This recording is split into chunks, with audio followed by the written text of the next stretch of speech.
Alhamdulillah, puji syukur kita haturkan kehadirat Allah Subhanahu wa Ta'ala di malam ini, walaupun sudah malam di luar ya, karena kajiannya ditaruh di luar. Jenengan remen teng masjid napa teng Jawi ngeten niki, Pak? Hah? Kalau Bapak senang di dalam atau di luar, Pak? Luar dalam. Kalau ibu-ibu seneng kajian di luar atau di dalam? Yang penting ngaji kan. Alhamdulillah.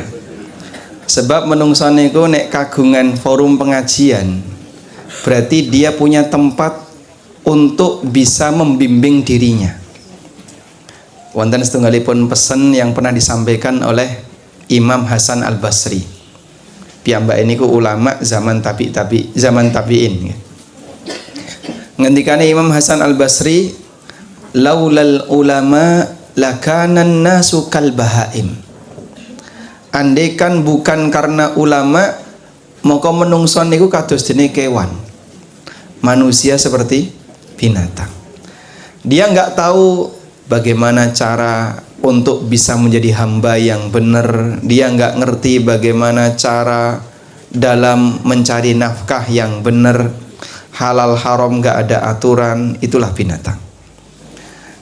Tapi karena kita punya aturan yang perlu kita pelajari, sehingga orang yang masih mau belajar itu tanda bahwasanya dia adalah orang yang pingin untuk jadi lebih baik. Karena itu Nabi SAW mengatakan, may yuridillahu bi khairan yufaqihu fiddin. Sapa sing Allah kehendaki dadi wong apik, Allah jadikan dia orang yang paham dalam masalah agama. Selanjutnya, dalam mempelajari materi agama secara umum itu ada dua. Yang pertama, belajar materi yang baru. Yang kedua, menambah materi yang sudah pernah dipelajari. Maksud kula ngeten niki. Kadang nyuwun sewu, ada sebagian orang yang kalau diajak belajar untuk sholat, aku wis bolak-balik sholat kok sik kon sinau sholat. Wis hafal. Saking ngapale sampe nek sholat cuwepet, Pak. Sehingga sholat 21 rakaat raweh 7 menit pletas, Pak. Masya Allah. Alasannya apa? Wah, aku wis hafal. Tapi dia tidak ada upaya untuk memperbaiki bagaimana cara sholat yang benar. Makanya ketika ada orang yang dia tidak mau membuka diri untuk mempelajari dengan alasan sudah sering dilakukan, dengan alasan itu sudah tiap hari aku lakukan, bisa jadi kebiasaan ibadah yang dia kerjakan tidak berkualitas, tapi dia nggak sadar. Karena itu nggak ada istilahnya rugi nalikane sinau, walaupun materinya sudah pernah dipelajari. Saya yakin mungkin Bapak Ibu berkaitan dengan masalah sholat sudah sering belajar, baik dari sisi fikihnya maupun dari sisi khusyuknya maupun dari sisi tazkiyatun nufus dan dari sisi-sisi yang lain. Cuman yang namanya ilmu kalaupun diulang itu tidak membosankan. Makanya Nabi SAW kalau beliau ceramah itu seringkali beliau ulang-ulang. Sehingga jenengan misalnya baca Quran, nyuwun sewu nggih, dalam Al-Quran kisah Nabi Musa itu ada berapa kali, Pak?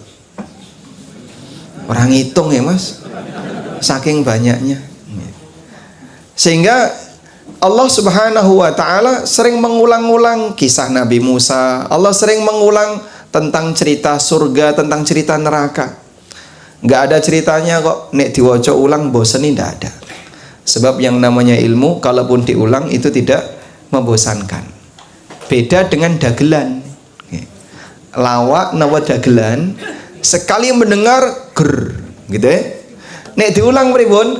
Wes tahu. Sebab dagelan itu bukan ilmu. Ilmu itu sesuatu yang serius. Makanya kalau ada orang misalnya pinter dagel, tapi kok dia kehabisan bahan, itu stres, Pak. Sehingga ada banyak sekali ya testimoni dari para pelawak itu bingung karena dia tertekan untuk bisa menciptakan lawakan yang baru. Sebab lawakan yang sudah pernah kalau diulang, nanti dia akan kehilangan pemirsa. Dia akan kehilangan pendengar. Beda dengan ilmu. Ilmu itu diulang-ulang, tidak ada istilah membosankan. Sampai wonten salah satu sahabiat yang pernah menceritakan tentang pengalamannya mendengarkan khutbah Jumat Nabi SAW. Sahabiat ini mengatakan seperti ini. Ma hafidtu surata Qaf illa min fi Rasulillahi sallallahu alaihi wasallam khina yakhtubu yaumal Jum'ah. Tidaklah aku menghafal surat Qaf kecuali melalui lisan Nabi SAW ketika beliau sampaikan saat Jumatan. Masya Allah, modal ngrungokno saking seringnya sampai apa? Berarti kira-kira pripun niku? Diulang-ulang. Khutbah Nabi SAW itu sering diulang-ulang. Nah, ini sebagai pengantar sehingga nyuwun sewu kok kita bahas dengan tema hati-hati dengan sholatmu. Sing dihati-hati apone to, Mas? Sing jenenge sholat ya wis biasa kaya ngono. Pembahasan mong wis diulang-ulang. Mungkin ada komentar seperti itu. Yang namanya ilmu tidak ada istilah membosankan ketika diulang. Baik. Nah, berikutnya kita mau membahas tentang masalah kualitas sholat yang diberi judul di depan, hati-hati dengan sholatmu. Kenapa seperti ini perlu kita bahas? Sebab ada ancaman yang disebutkan oleh Allah dalam Al-Quran. Ternyata ancaman itu kanggone wong sing sholat. Kok ancaman berlaku bagi orang yang sholat, Pak? Wong sing jenenge wong sholat niku kan nglakoni ibadah, kok malah diparingi ancaman. Ayate jenengan sedaya sampun apal. Wailun lil musallin alladzina hum fi salatihim napa an salatihim. Kok tadi ragu? Ayo coba dibuka mushafnya. Alladzina hum an salatihim sahun. Wailun lil musallin, cilaka wong sing salat.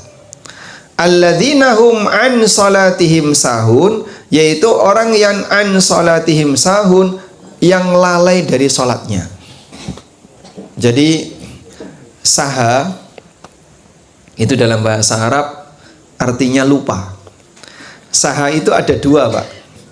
Kalau pakai huruf jar an itu artinya melupakan, melalaikan, yang dilakukan dengan sengaja. Ngremehno, tidak perhatian, digawe sing sak-sake asal-asalan dan seterusnya. Itu namanya sahaan. Wonten malih sahafi. Sahafi itu lupa tidak sengaja. Lupa tidak sengaja contohnya apa?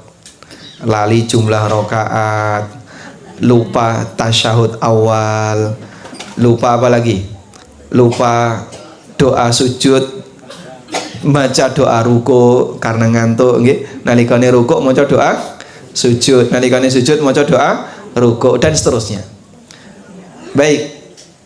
Mana dari dua jenis lupa ini yang hukumnya haram? Yang pertama.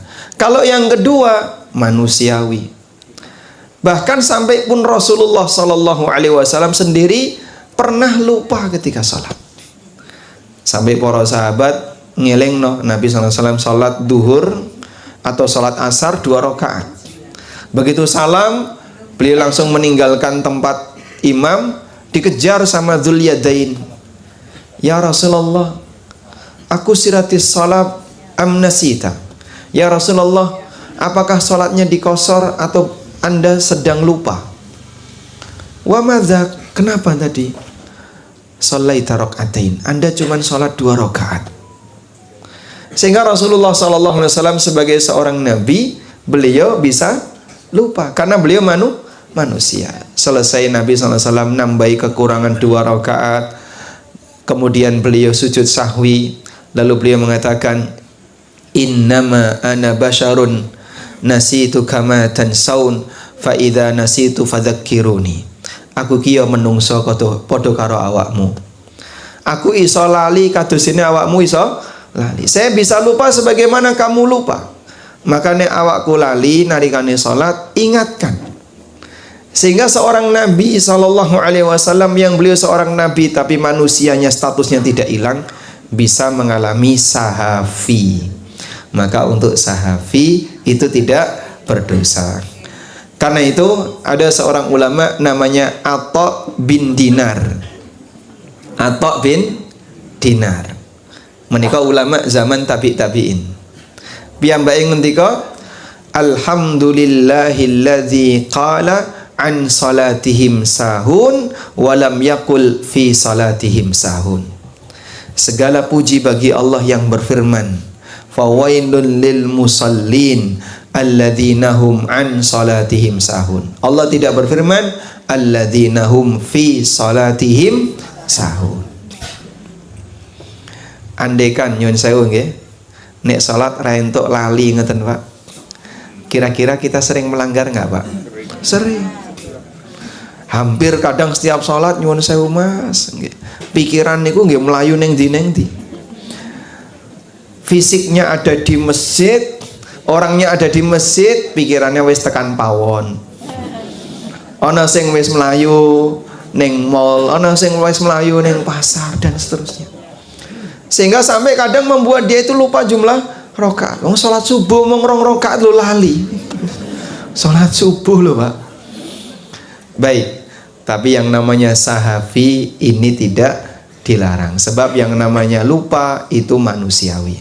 Nah, namun di sana ada sahaan. Nah, sahaan inilah yang tercela. Yang diberi ancaman oleh Allah Subhanahu wa taala dalam Al-Qur'an, fawailun lil musallin. Cilaka wong sing salat. Alladzina hum an salatihim sahun, yaitu orang yang melalaikan salatnya. Kados ini apa Pak? Orang yang melalaikan salatnya. Al-Hafidz Ibnu Katsir rahimahullah menyebutkan beberapa keterangan ulama dalam tafsirnya tentang makna melalaikan salat. Niki kula wacana nggih. Yang pertama, mereka yang tidak salat sama sekali. Sehingga alladzina hum an salatihim sahun, makna yang pertama adalah ora gelem nglakoni salat. Seperti ya rasa ada mungkin tonggone kita, tetangga kita ada yang seperti itu Pak nggih. Tonggo masjid tapi ra tau ngrambah masjid. Krungu adzan paling banter wong coronge ning tonggone masjid. Tapi dia tidak pernah datang ke masjid dan enggak pernah sholat. Tapi nek pas kurban ya moro. Wah, itu beda perhitungan Mas. Nek ngelakoni sholat buatan purun, tapi pas ada kegiatan yang ada dagingnya, ada makanannya, gelem teko. Dan seperti ini cukup banyak di masyarakat kita. Mohon maaf ya, ada banyak orang yang punya pikiran seperti ini. Sholat ya podo wae nek ra nyambut gawe ra entuk duit. Utangku ya ora lunas-lunas. Lah apa rumangsane sampean nek ra salat terus uripe iso kepenak. Kita punya tugas yang diperintahkan oleh Allah Subhanahu wa taala, yang itu berlaku bagi seluruh hambanya, di mana semuanya punya kewajiban untuk melaksanakannya. Aqimus shalah, yaitu menegakkan salat. Sehingga kalau dia adalah manusia, maka dia berkewajiban untuk salat. Baik. Ini makna yang pertama. Alladzina hum an salatihim sahun, tafsir yang pertama adalah tidak mau salat. Dan ini tafsir Ibnu Abbas radhiyallahu anhu. Yang kedua, makna alladzina hum an salatihim sahun adalah mereka yang melaksanakan salat setelah habis waktunya. Sehingga salatnya ditunda-tunda sampai mepet-mepet, akhirnya nggak sempat. Nyuwun sewu nggih. Wis mlebu waktu asar dolanan manuk. Nanti ngabur napa? Doro. Ngabur doro sampai kapan, Pak? Sampai maghrib. Kadang masih ingat, aku urung sembahyang, aku urung sholat. Langsung mulai, wis meh jam 5:30, maghrib setengah 5:30. Yang seperti ini sampai akhirnya dia dapat 1 rakaat adzan maghrib.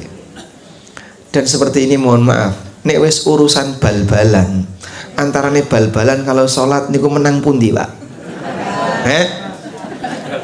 Menang pundi?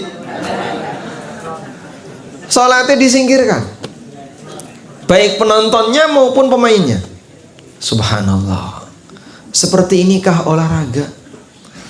Ada orang yang hanya demi olahraga sampai dia meninggalkan kewajiban yang paling prinsip dalam hidupnya, ora gelem sholat. Dan itu banyak sekali. Karena itu Bapak Ibu yang dimuliakan Allah, Allah Subhanahu wa taala menceritakan tentang khamr dan judi. Di surat Al-Maidah Allah sebutkan ada 10 alasan kenapa khamr dan judi itu dilarang. Salah satunya kata Allah Subhanahu wa taala, wa yasuddakum an dzikrillahi wa anis shalah. Khamr dan judi itu dijadikan alat oleh setan untuk menghalangi kalian dari zikrullah dan dari salat. Sehingga kenapa ini dilarang? Karena orang yang minum khamr atau orang yang main judi itu akan dihalangi oleh setan untuk zikrullah dan melakukan salat. Nah, sekarang ada satu hal yang baru yang kondisinya podo karo khamr lan judi. Napa niku? Bal-balan. Hanya demi bal-balan sampai membuat orang itu lupa dari ingat Allah dan bahkan meninggalkan salat. Yang saya nggih, kul alhamdulillah. Wonten mboten, Pak? Ada 1001 sing ngoten niku, Pak ya. 1000 banding 1. Rata-rata kalau misalnya gol atau jatuh atau apa-apa tiba innalillahi wa inna ilaihi rajiun. Apakah seperti itu penontonnya? Andaikan penonton sepak bola itu mayoritas muslim, Masya Allah, subhanallah, Masya Allah, subhanallah. Kayak nggak yakin saya kalau mereka berzikir.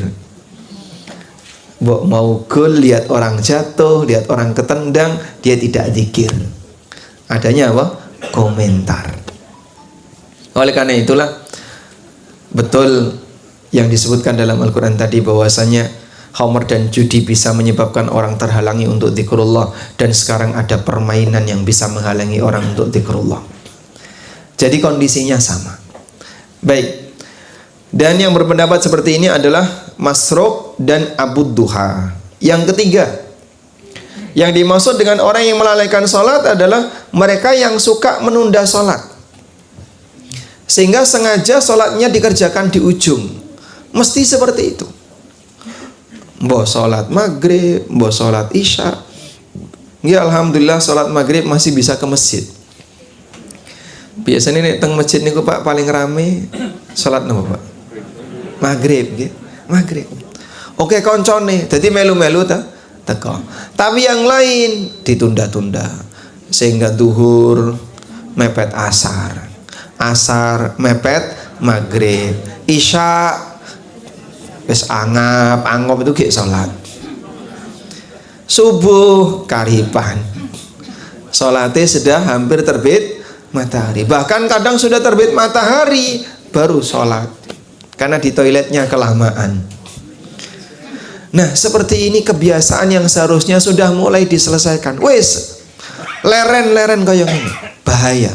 Kamu mendapatkan ancaman dari Allah. Tapi aku kan sing penting sholat. Orang sing penting sholat. Sholatnya ya kudu kualitas. Nek mong sing penting dikerjakno, tapi tidak ditompo, bisa jadi justru dia akan mendapatkan dosa daripada dapat pahala. Oleh karena itu kata Al-Hafidz Ibnu Katsir, di antara bentuk orang yang diancam oleh Allah fawailul lil musallin alladzina hum an salatihim sahun adalah menungso sing sengaja nunda-nunda nglakoni salat.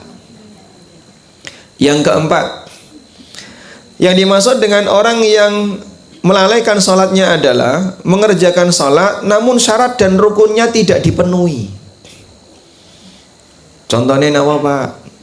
Nyun sewu, anggere wudu masih ada anggota wudu yang kering.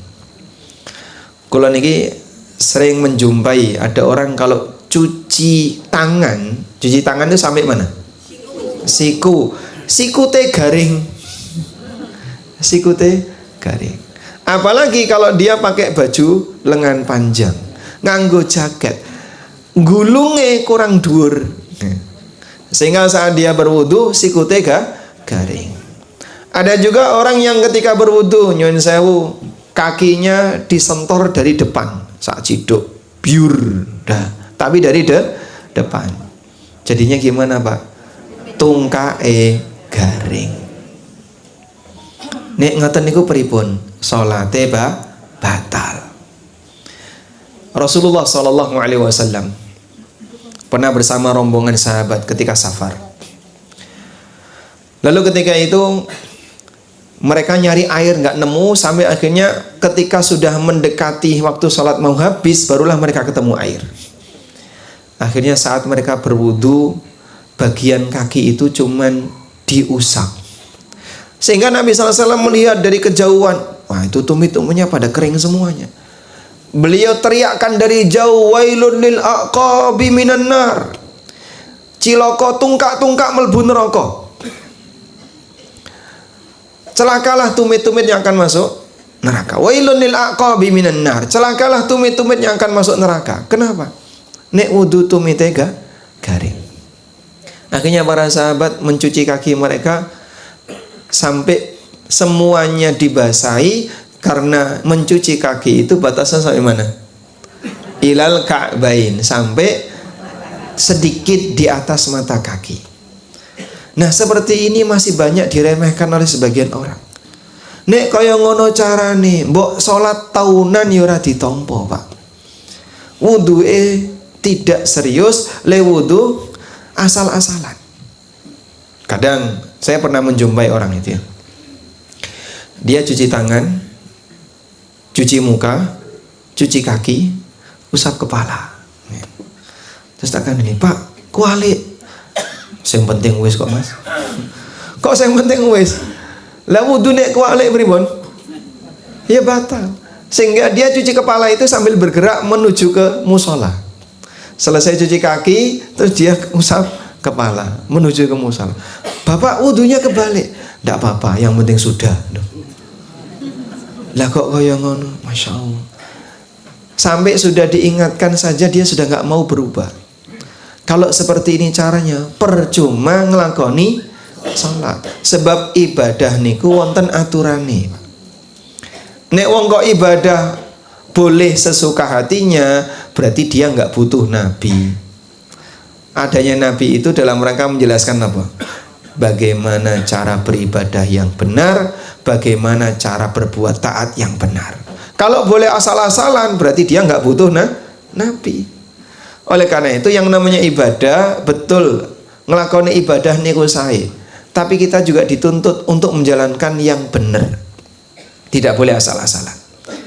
Yang kelima, yang dimaksud dengan alladzina hum an salatihim sahun adalah mereka yang sama sekali tidak khusyuk ketika melakukan salat. Sehingga batinnya hilang, tidak ada unsur khusyuk sama sekali ketika salat. Contohnya pripun, Pak? Ketika salat sama sekali babar blas boten mikir salate. Mbah mikir kendaraane, mbah mikir sandale, mbah mikir liyane. Sehingga 0% dia tidak punya khusyuk. Ceritanya ngeten, Pak. Khusyuk niku wonten kali, nggih. Khusyuk niku wonten kali.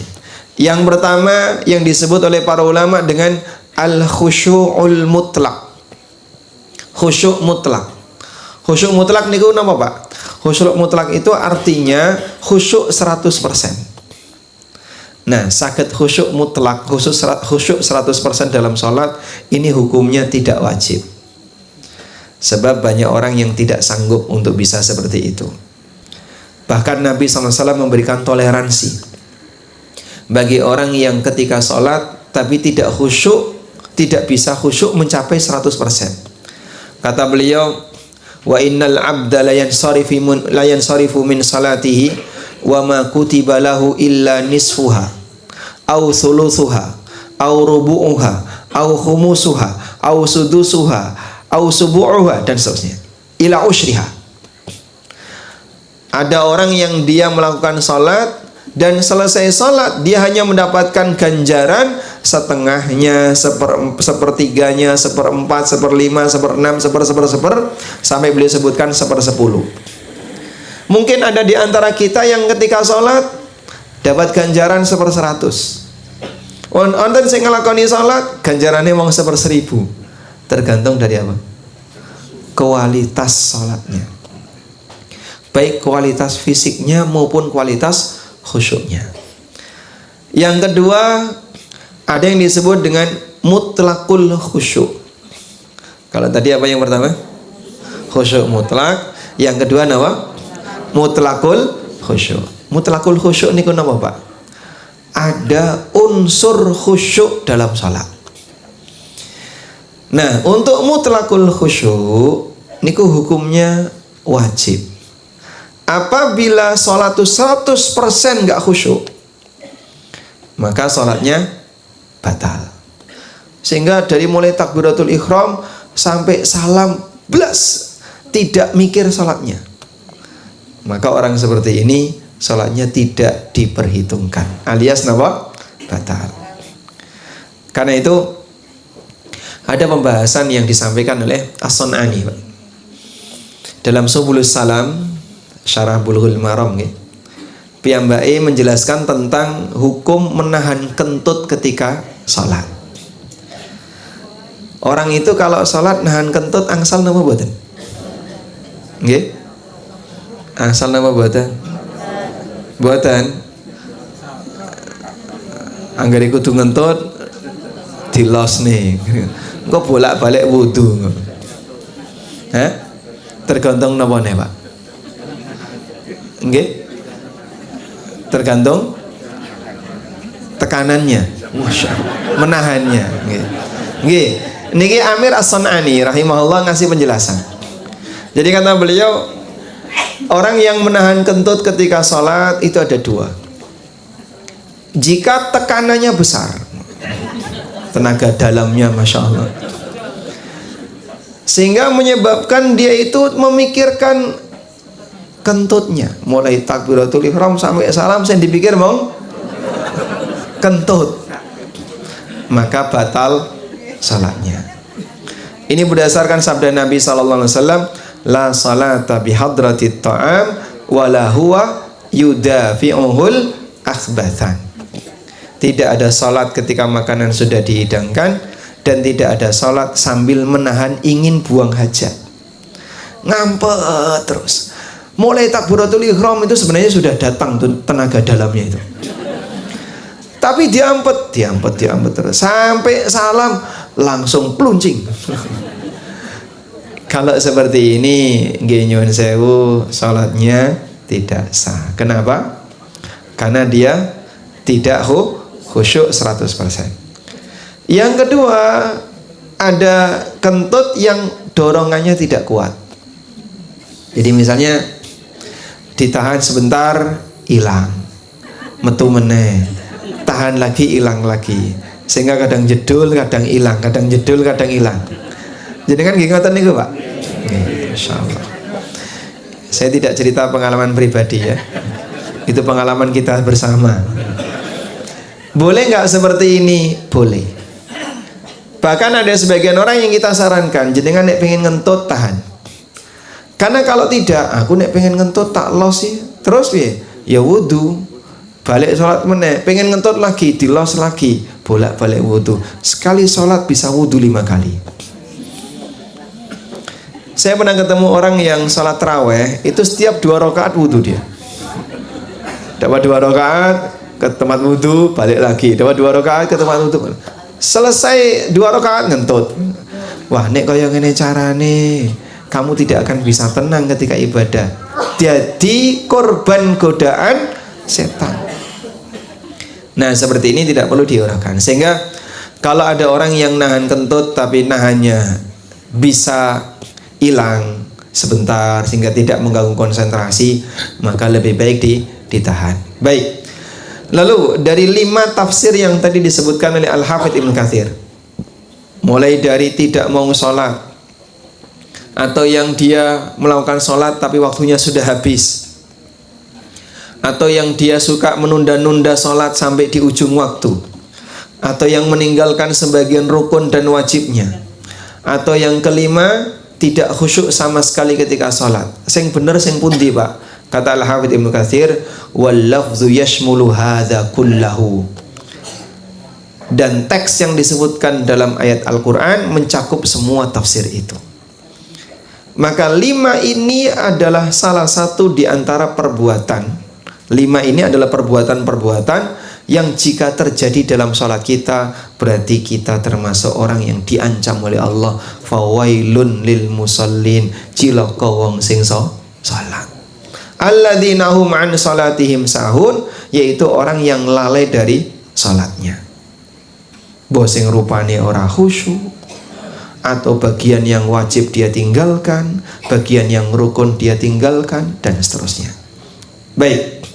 Nah, selanjutnya jamaah, model orang seperti ini itulah manusia yang disebut oleh para ulama sebagai menungso sing curang nalikane salat. Curang nalikane salat. Baik. Di sini pegawai ada enggak? Pegawai, karyawan. Kata nggih? Baik. Kalau ada seorang pegawai, Bapak, dikasih tugas sama pihak kantor, kamu kerjakan tugasmu ini selama 5 jam, jangan kurang dari 5 jam. Sudah? Terus dikurangi 3 jam mulai. Berarti pegawai seperti ini apa, Pak? Hah?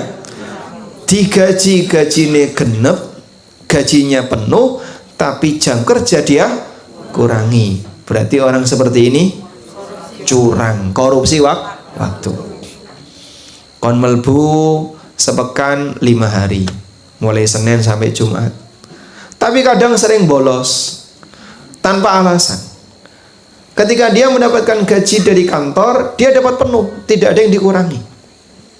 Tapi dalam kondisi yang sama dia suka ngurangi jam kerja. Berarti karyawan kados ini ngeten iki napa? Karyawan yang curang. Sampun? Allah memberikan kita perintah salat. Dan Allah menjanjikan pahala bagi orang yang sholat. Maka kalau ada orang yang mengurangi sholatnya, berarti orang ini curang ketika sholat. Karena itu dalam tafsir untuk firman Allah Subhanahu wa ta'ala tentang manusia curang, manusia curang itu dalam bahasa Al-Quran disebut apa? Al-mutaffifun. Allah Ta'ala berfirman, wailul lil mutaffifin, cilaka wong-wong sing curang. Celakalah manusia-manusia yang curang. Bagaimana bentuknya? Alladzina hum an salatihim sahun. Kok alladzina hum an salatihim? Alladzina idza talu 'alan nasi yastawfun wa idza kaluhum aw wazanuhum yukhsirun. Yaiku menungso nek dodolan senengane ngurangi, tapi nek tuku njaluke di genepi. Timbangan cucuk manuk niku lho, Pak.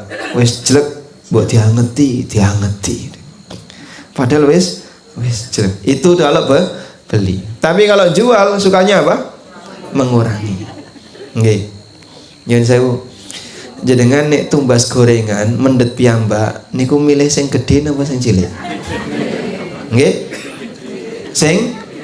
Sing gedhe. Niku selisih pinten senti to, Pak? Antarane sing gedhe karo sing cilik niku, Pak. Hah? Moh, mboten enten setunggal senti, Pak. Mata itu loh, saking jelinya dia bisa melihat perbedaan selisih 2 mili. Iki sing gedhe di mak ngoten. Masya Allah. Nah itu contoh ya. Orang kalau beli dia mintanya apa? Dipenuhi. Jangan nek tumbas bensin eceran nih nggih, Pak. Itu kan selisih ketinggian bensin di kepala botol, selisih berapa mili, Pak? Itu mata bisa melihat. Iki luwih dhuwur. Padahal Masya Allah, golek sing gorengan gede-gede, tahu gede-gede, ternyata nget-ngetan. Baik, nah itu orang curang dalam bermuamalah. Jadi nek tuku njaluke digenepi, kalau beli mintanya dipenuhi, tapi kalau dia menjual sukanya mengurangi. Nah dalam prakteknya, ketika orang beribadah ternyata juga ada praktek yang curang. Sebagaimana yang pernah dikatakan oleh Imam Malik, likulli syai'in wafa'un wa tatfifun. Segala tugas itu dilaksanakan oleh manusia dengan dua cara, wafa'un wa tatfif. Ada yang memenuhi sehingga dia disebut dengan al-wafi, al-wafa. Dan ada yang senang ngurangi, tatfif, sehingga pelakunya disebut mutaffif. Salah satu di antara bentuk mengurangi itu adalah ngurangi nalikane salat. Jenengan catat niki penting ya. Yang bawa HP boleh dipakai untuk nyatet. Nggak usah difoto. Moto Ustadz nih buat nenten gunane gitu. Dan Bapak mau pulang bawa ilmu atau pulang bawa foto Ustadz? Karo-karo nih. Haram gono Bapak. Nggih, sekarang dicatat ya. Salman Al-Farisi radhiyallahu anhu. Sahabat Salman Al-Farisi radhiyallahu anhu pernah mengatakan, Innamas salatu mikyalun. Innamas salatu mikyalun. Salat itu punya takaran. Faman aufa ufiya lahu. Sapa sing genepi takaran salat, ufiya lahu, mongko ganjarane bakal digenepi. Wa man taffafa faqad sami'tum ma qala Allahu fil mutaffifin. Tapi sapa sing wani curang nalikane salat. Siapa yang berani curang ketika salat, yang berani mengurangi ketika salat, faqad sami'tum ma qala Allahu fil mutaffifin. Awak murungokno ancaman yang diberikan oleh Allah untuk al-mutaffifin. Wailun lil mutaffifin alladzina idza talu 'alan nasi yastawfun wa idza kaluhum aw wazanuhum yukhsirun ala yadhunnu ulaika annahum mab'utsun. Apa awakmu ora eling?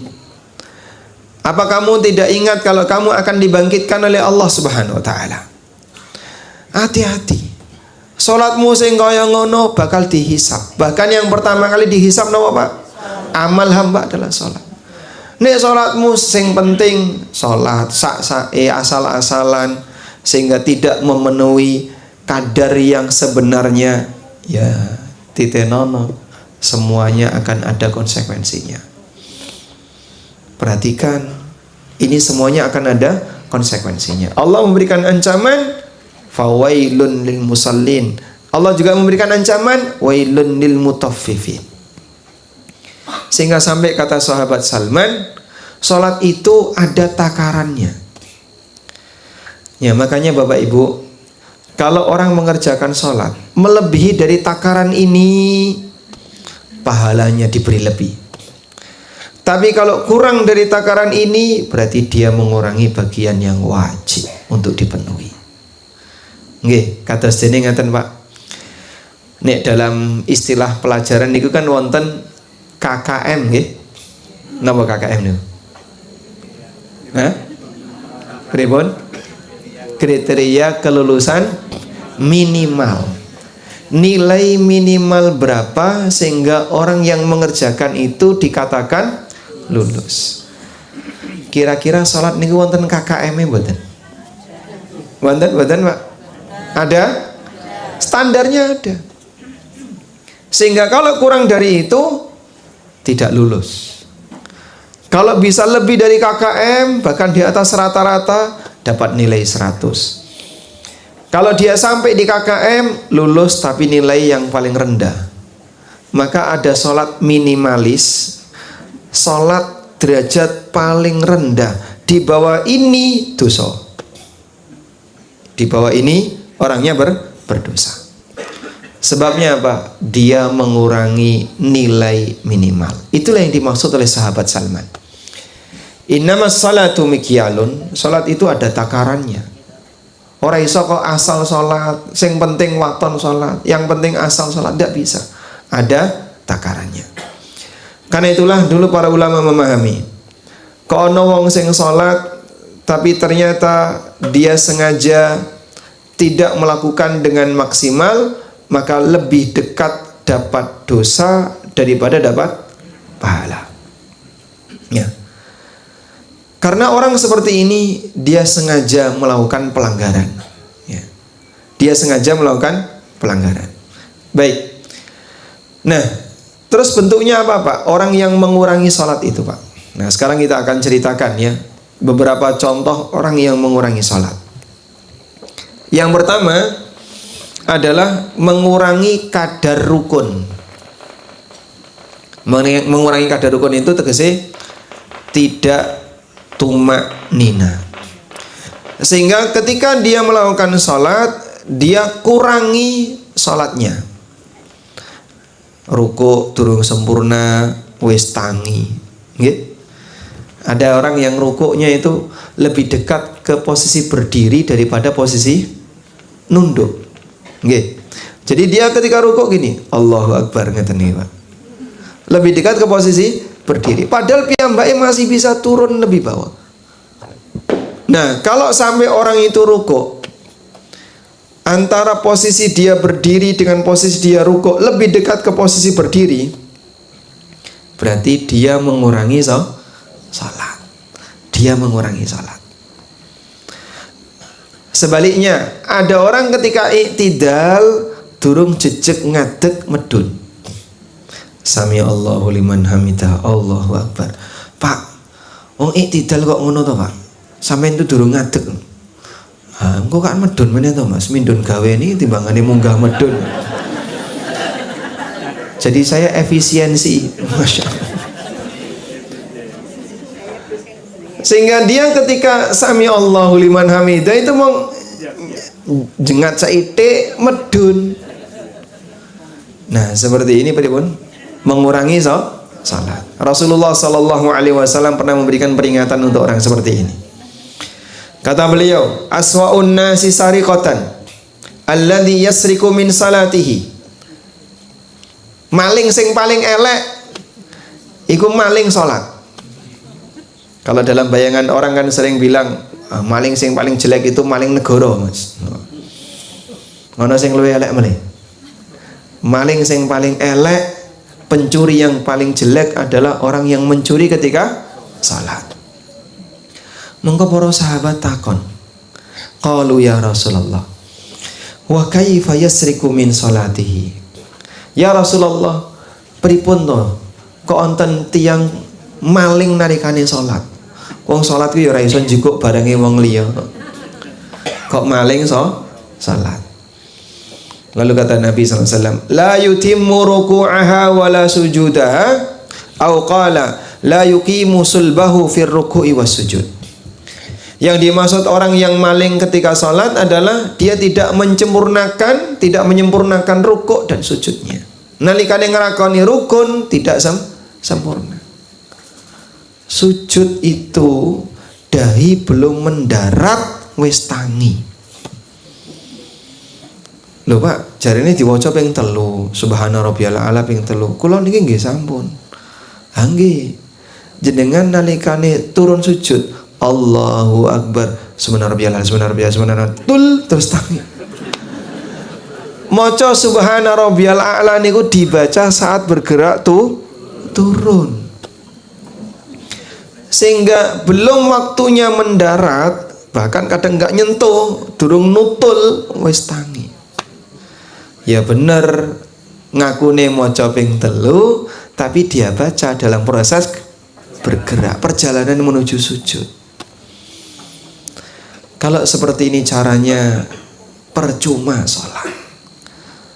Ini orang yang dapat dosa nalikane sholat karena dia sengaja melakukan sholat tapi rusak sholatnya. Baik. Termasuk juga dalam hal ini adalah orang yang tidak sempurna ketika i'tidal. La yuqimu sulbahu fi ruku'i wa sujud. Dia tidak mengangkat sulbinya ketika bangkit dari rukuk dan sujud. Sehingga ketika i'tidal masih nekuk.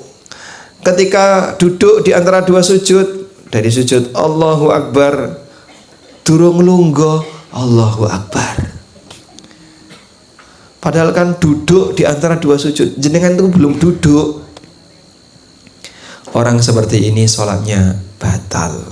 Kenapa? Karena dia meninggalkan rukun. Nyun sewu, saya ketemu orang seperti ini dan beliau usianya 70-an tahun. Jadi waktu itu saya sholat jamaah di sebuah masjid di luar ya, bukan di kampung tempat tinggal kami. Terus ada simbah-simbah, yuswane nggih, kurang lebih 70. Nah, selesai sholat, piyambake sholat sunnah. Saya ketahuannya kan beliau sholat sunnah cepat. Terus tak tunggu nih. Wah, ini beresiko ini. Kok nek dielingno nyampluk, ya resiko saya.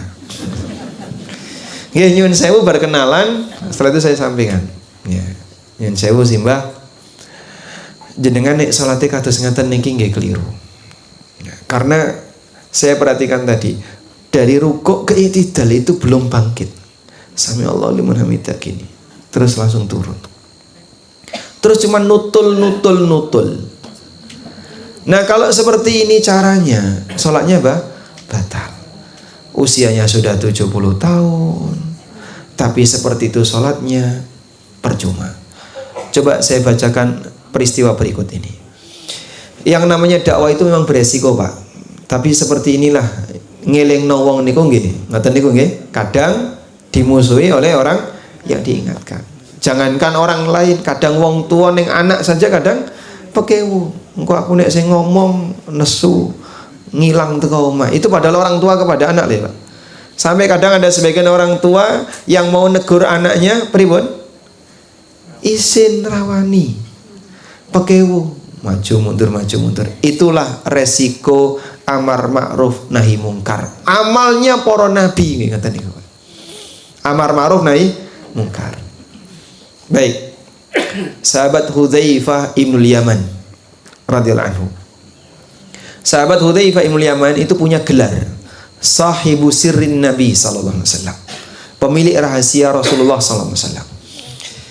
Suatu ketika beliau pernah melihat ada orang yang sholat tapi mengurangi kadar sholatnya, yaitu tidak sempurna ketika rukuk dan sujud, dan gerakannya cepat. Maka selesai sholat, Hudzaifah bertanya, "Mundu mata tusalli mithla hadza?" Sejak kapan kamu sholat dengan cara seperti ini? Lalu orang itu mengatakan, "Arba'ina sana." Ya, kurang lebih 40 tahun yang lalu. Masya Allah. Berarti kira-kira umurnya pinten? 40? Nah, berarti kan lahir langsung sholat. Kira-kira umurnya berapa? Anggaplah dihitung dari balik, berarti umur 55. Sejak kapan kamu sholat seperti ini? 40 tahun yang lalu. Berarti kurang lebih usianya 55 kalau dia sholatnya sejak balik. Lalu Hudzaifah mengatakan, "Ma shallaita mundu arba'ina sana." Nek kaya ngene carane sholatmu ra dianggep selama 40 tahun. Wah, ngomong kaya ngono nek zaman saiki ya. Kamu itu siapa? Kamu kan bukan Tuhan. Kok berani-beraninya menilai sholat orang lain? Sholatmu batal karena tidak tumak nina. Kalau tidak tumak nina, sholatnya batal. Kaya ngono kok dibelani, apalagi jadi bahan kebanggaan, didaftarkan untuk jadi rekor muri tarawih tercepat sejagat nopo nih. Jadi tidak ada orang yang salat secepat itu tapi dibanggakan, sampai diwawancarai mlebu TV ya. Do seneng sehingga dia melaksanakan salat. Masya Allah, ini aslinya bukan salat tapi senam. Makanya jenengan nek ngrungokno videone niku nggih, Saya nonton videonya. Bismillahirrahmanirrahim. Dolin. Allahu Akbar. Sing krungu ngomong dolin, dolin. Allahu Akbar. Dolin, Allah. Dolin niku artinya apa, Pak? Hah? Dolin niku artinya apa? Orang yang sesat. Bismillahirrahmanirrahim. Dolin. Sing krungu kan ngomong bismillah karo dolin. Saking cepatnya sampai sing jelas, yang jelas terbaca dan bisa kita dengar itu cuma 2 kalimat. Bismillah sama dolin. Allahu Akbar. Masya Allah. Kalau ketemu sahabat Hudzaifah langsung divonis ya. Nek kaya ngene carane salate batal. Walau, nah ini lanjutannya coba. Ini lebih penting lagi. Walau mutta wa anta tusalli hadis salah la mutta ala ghairi fitrati Muhammadin sallallahu alaihi wasallam. Nek sampai awakmu mati kok salatmu kaya ngene, berarti awakmu mati bukan di atas ajaran agamanya Muhammad sallallahu alaihi wasallam. Lebih serius lagi ini. Makanya seperti ini enggak main-main ya. Sehingga ketika diingatkan, Pak salatnya batal, kalau memang dia punya alasan, diterima dan perbaiki sholatnya. Cuman orang sekarang kalau diingatkan sholatnya batal, kadang ngeyel. Sampean kan bukan Tuhan, kok bisa menilai sholat orang lain batal? Saya bisa menilai, Pak. Sebab berkaitan dengan masalah kriteria penilaian itu wonten kalih, Pak. Ada penilaian sah dan tidak sah, sah dan batal, dan ada penilaian diterima dan tidak diterima. Kalau sah dan batal itu kriteria lahir. Tegasnya pripun, Pak? Menungso bisa menilai. Kita bisa menilai, bahkan kita bisa menilai sholatnya orang lain. Itu kalau masalah sah dan batal. Nggih. Nyun sewu. Bapak tadi ikut sholat jamaah Isya enggak? Ikut, Pak? Ikut. Nggih. Ikut ya? Bapak yakin enggak imamnya sah? Hah? Imamnya jenengan nalikane sholat Isya berjamaah tadi sah napa batal? Imamnya loh. Saya tidak tanya sholat Bapak ya. Sholatnya imam. Nggih? Sah yakin? Kenapa? Karena syarat makmum boleh bertahan itu ketika dia yakin imamnya sah. Kok misalnya nyuwun sewu jenengan berdiri persis di belakang imam, mangbu selengut, wah, kok rada mambu saiki. Krungutus. Oh. Tapi imamnya ora ngaku. Tetap bertahan di situ ya. Izin rana sing wani melengsarkan saya. Sehingga dia tetap bertahan jadi imam. Jenengan sing ngerti pripun, Pak? Ya? Yang ngerti salatnya tidak sah. Tapi kalau yang nggak tahu, misalnya makmumnya sampai belakang-belakang karena nggak tahu, salatnya sah karena mereka nggak tahu. Dan imamnya berdosa dalam hal ini karena dia bertahan melakukan ibadah pada posisi itu batal. Nah, saat orang itu sholat, maka kita bisa menilai ini sah atau batal. Tapi kalau menilai diterima atau tidak ada yang tahu kecuali Allah. Makanya kalau jenengan dinilai sama orang lain, nek kaya ngene salatmu ora ditampa. Nah, itu ndak boleh. Dari mana kamu tahu? Tapi kalau salatmu batal, itu boleh. Karena masalah batal dan sah itu berkaitan dengan apa? Kriteria lahiriah yang bisa dilihat oleh orang. Nggih, salatnya jenengan Isya tadi sah atau batal? Ibu-ibu, sah apa batal? Yakin? Sing ragu wonten mboten? Tak kon baleni. Yakin saya? Karena Anda tahu semua rukun sudah saya kerjakan, Mas. Wajibnya juga saya kerjakan. Syaratnya juga sudah saya penuhi. Saya tidak melakukan pembatal, berarti sampean sudah memenuhi sah. Salatnya sah. Seperti itu kita dalam kondisi yakin karena kita bisa menilai. Nah, yang bisa dinilai dari orang lain ketika sholat salah satunya adalah kecepatan gerakan tadi. Makin cepat makin batal.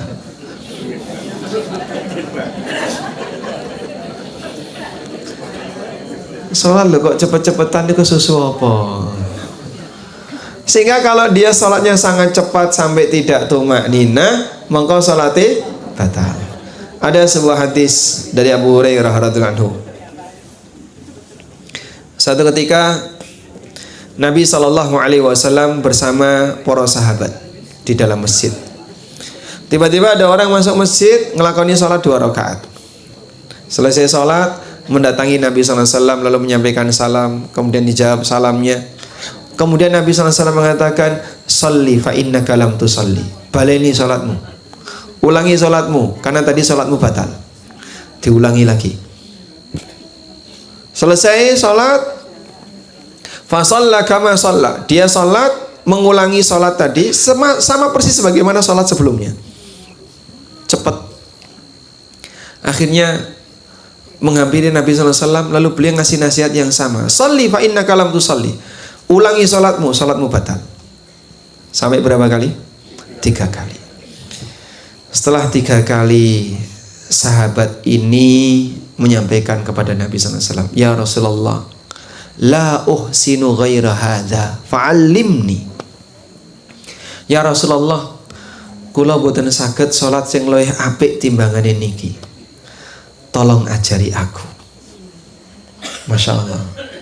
Ngeten niku Pak, tabiatnya para sahabat.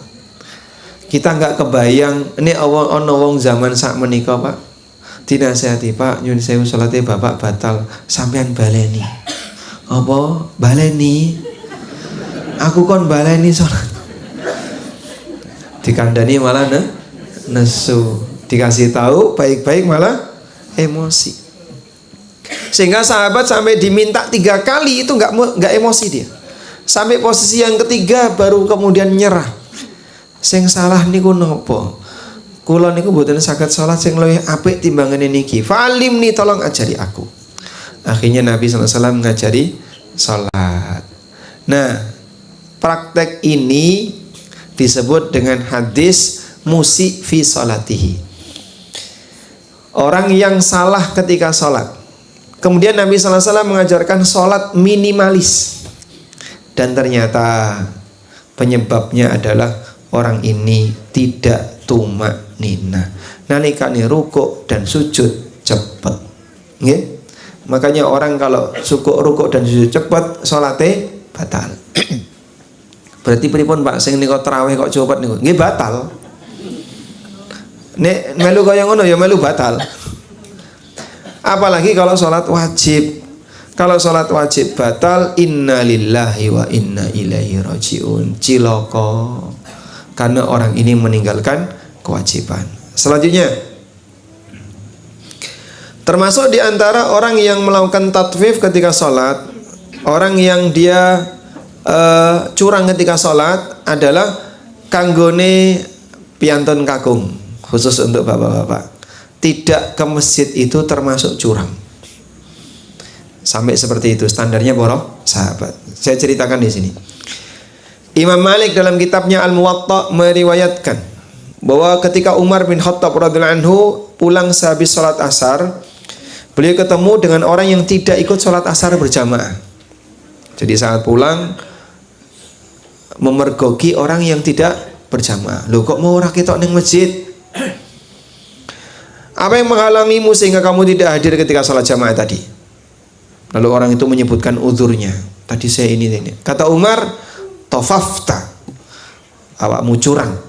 Tofafta, kamu telah berbuat curang. Sehingga Umar bin Khattab radhiyallahu anhu menilai menungso atau bapak-bapak yang sholatnya tidak di masjid itu termasuk curang nalikane sholat wajib. Wallahu a'lam.